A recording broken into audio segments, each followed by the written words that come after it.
नमस्कार सभी को, लर्निंग विद मीना प्लेटफॉर्म पे आपका स्वागत है। आज हम पीजीटी हिस्ट्री 2020 क्वेश्चन कर रहे हैं, जिसमें क्वेश्चन स्टार्ट करते हैं। निम्नलिखित में से कौन एक उपनिवेशवाद के लिए सही नहीं है? तो उपनिवेशवाद का अर्थ है आर्थिक शोषण के लिए दूसरे देश पर नियंत्रण स्थापित करना। उपनिवेशवाद का अर्थ है दूसरे देश पर उसके रहने वालों को शिक्षित करने के लिए अधिपत्य स्थापित करना। या भारत एक ब्रिटिश उपनिवेश था जिसके संसाधनों का उपयोग इंग्लैंड के राजनीतिक आर्थिक हितों के लिए किया गया था। डिजरेली उपनिवेशवाद का एक समर्थक था।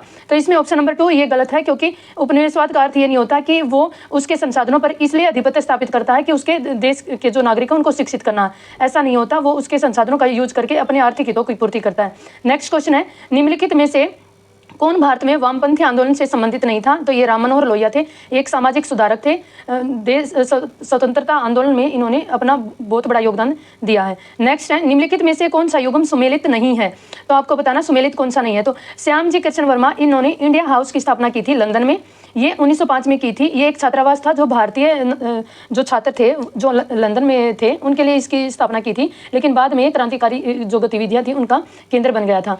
ऑप्शन नंबर 2 है बरिंदर कुमार घोष, जो कि भवानी मंदिर एक पुस्तक थी इन्होंने लिखी थी। नेक्स्ट है मदन लाल धिंगरा, ये कर्जन वाइली की हत्या की थी इन्होंने 1 जुलाई 1909 को लंदन में। नेक्स्ट है खुदीराम बोस, लॉर्ड हार्डिंग पर बम हमला, ये सही नहीं है, क्योंकि खुदीराम बोस और प्रफुल्ल चाकी ने मुजफ्फरनगर में 1908 में हत्या का प्रयास किया था। किसकी? किंग्सफोर्ड की। तो जो दिल्ली में लॉर्ड हार्डिंग पर बम का जो हमला हुआ था चांदनी चौक में, वो रास बिहारी बोस और सचिंद्र नाथ सान्याल के द्वारा किया गया था। तो ये आप इसको करेक्ट कर लें कि ऑप्शन गलत कैसे है, इसको सही करें। नेक्स्ट है माचू पिचू का प्रसिद्ध नगर किस सभ्यता का केंद्र था? तो ये इंका सभ्यता थी जो वहां पर डेवलप हुई थी, तो इसका प्रसिद्ध केंद्र था।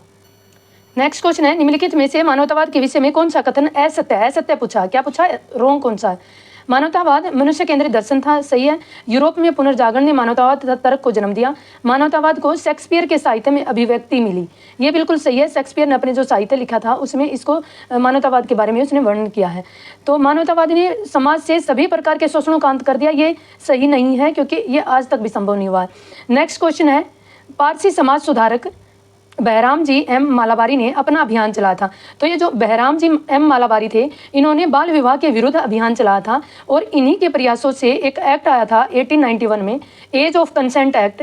और इसमें क्या था कि जो कन्याओं की जो विवाह की एज थी वो 10 से 12 हो गई थी इनके प्रयासों के फलस्वरूप। नेक्स्ट क्वेश्चन है, सोहराम और रुस्तम की कथा किस महाकाव्य में वर्णित है? तो ये शाहनामा जो फिरदौसी द्वारा लिखी गई पुस्तक है फारसी भाषा में। तो इसमें इस कथा का वर्णन है। सोहराम जो रुस्तम इसके पिताजी का नाम है। तो ये एक ऐसी दुख भरी कहानी है जिसमें सोहराम रुस्तम के द्वारा मारा जाता है। अपने पिता और बेटे के बीच में युद्ध होता है और उसमें बेटा मारा जाता है, और फिर जब उसको सच्चाई का पता चलता है तो उसको बहुत दुख होता है। तो नेक्स्ट क्वेश्चन है, आपको ये ऑप्शन भी इसके देख लेना कि इलियड ने कौन सी बुक लिखी थी, कौन सा महाकाव्य? होमर। और किताब उल बुखाला ये अल जाहिज ने लिखी थी। नेक्स्ट है, निम्नलिखित घटनाओं को सही तिथि क्रम में व्यवस्थित कीजिए। तो ये घटनाएं इनको आपको अकॉर्डिंग टू डेट लगाना है। मीर जाफर की मृत्यु ये मैंने लिख दिया है इन सब के सामने, कौन सी घटना कब हुई थी? ये 1765 में हुई थी। बक्सर का युद्ध 1764 में। ब्लैक होल दुर्घटना ये 1756 में हुई थी सिराजुद्दौला के साथ, जब अंग्रेजों ने कलकत्ता में बिना नवाब की इजाज़त के किलेबंदी शुरू कर दी थी, तब ये ब्लैक होल की घटना हुई थी। सिराजुद्दौला के द्वारा इस घटना को अंजाम दिया गया था।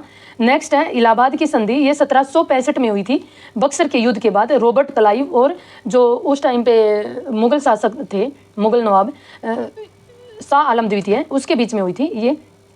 और क्लाइव के कलकत्ता के गवर्नर के रूप में अपना प्रथम कार्यकाल पूरा कर इंग्लैंड वापसी ये 1760 में हुई थी। तो हम इनको अगर ऑप्शन के अकॉर्डिंग लगाते हैं तो हमारा ऑप्शन नंबर 3 सही है। इसमें 3 ऑप्शन सही है। सबसे पहले ब्लैक होल दुर्घटना हुई थी, फिर उसके बाद रॉबर्ट क्लाइव इंग्लैंड वापसी हुई थी कलकत्ता के गवर्नर कार्यकाल को पूरा करके, फिर ऑप्शन नंबर 2 इसमें बक्सर के युद्ध, फिर बक्सर के युद्ध के बाद मीर जाफर की मृत्यु हो जाती है, और मीर जाफर की मृत्यु के बाद इलाहाबाद की संधि होती है उसके साथ, शाह आलम द्वितीय के साथ।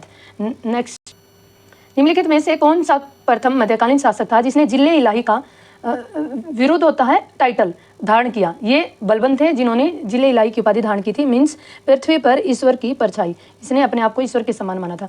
नेक्स्ट क्वेश्चन है, 17वीं शताब्दी में भारत से सर्वाधिक निर्यात होने वाली वस्तु कौन सी थी? ये सूती वस्त्र था। सबसे ज्यादा निर्यात होने वाली वस्तु थी सूती वस्त्र। हालांकि नील का भी निर्यात हुआ है, लेकिन सबसे ज्यादा सूती वस्त्र का निर्यात होता था यूरोप महाद्वीप में। नेक्स्ट है, ऋग्वेद में के निम्नलिखित रचनाकारों में से कौन सा सामाजिक गतिशीलता का एक उदाहरण है? इसमें एलुस है, एलुस वो व्यक्ति है जो एक निम्न जाति में जिसका जन्म होता है, लेकिन अपनी विद्वता के कारण, मतलब सामाजिक गतिशीलता का एग्जाम्पल ये कैसे तैयार होता है कि ये अपनी विद्वता के कारण ऋषि बना। जन्म एक निम्न जाति में होता है इसका। नेक्स्ट क्वेश्चन है, इसका आंसर ये है। नेक्स्ट है, 1923 में कोरफू विवाद किन दो देशों के बीच में हुआ था? तो ये यूनान और इटली के बीच में हुआ था। कोरफू विवाद ये एक द्वीप पर हुआ था, ये लड़ाई हुई थी यूनान और इटली के बीच में।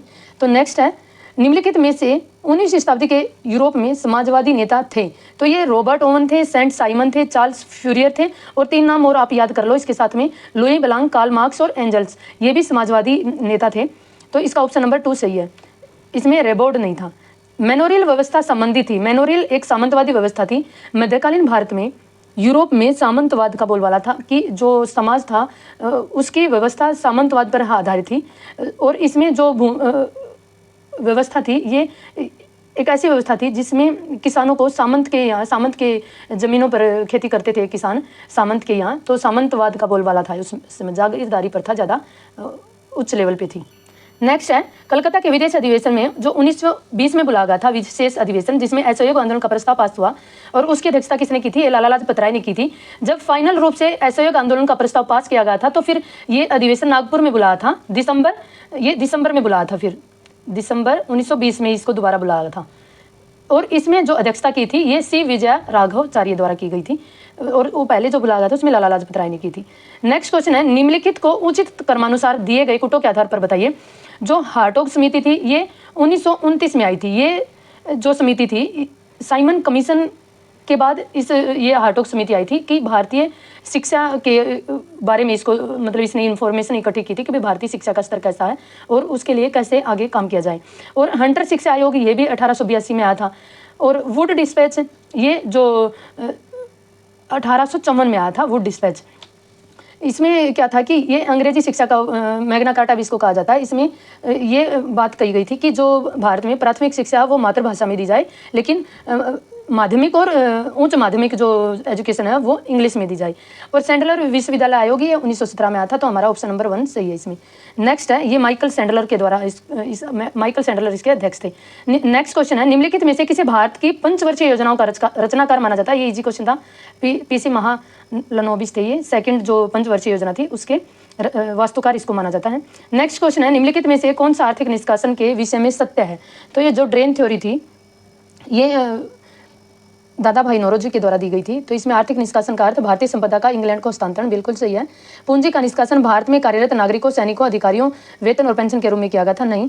दादा भाई नौरोजी के आर्थिक निष्कासन के सिद्धांत को ब्रिटिश संसद में प्रस्तुत किया गया है, ये सही है। आर्थिक निष्कासन सिद्धांत ने भारत के उपनिवेश शोषण का खुलासा किया, ये भी सही है। नेक्स्ट है, इसका रॉन्ग आंसर सेकंड ऑप्शन है। यूरोप का 30 वर्षीय युद्ध किस कालखंड में लड़ा गया था? तो ये 1618 से 1648 के बीच में 30 वर्षीय युद्ध चला था यूरोप में, और ये वेस्टफेलिया की संधि के द्वारा इसको समाप्त किया गया था।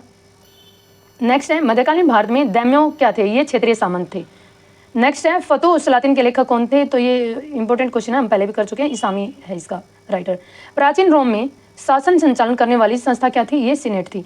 नेक्स्ट है, मुंबई मिल हैंड्स एसोसिएशन भारत में एक प्रकार की प्रथम ट्रेड यूनियन थी।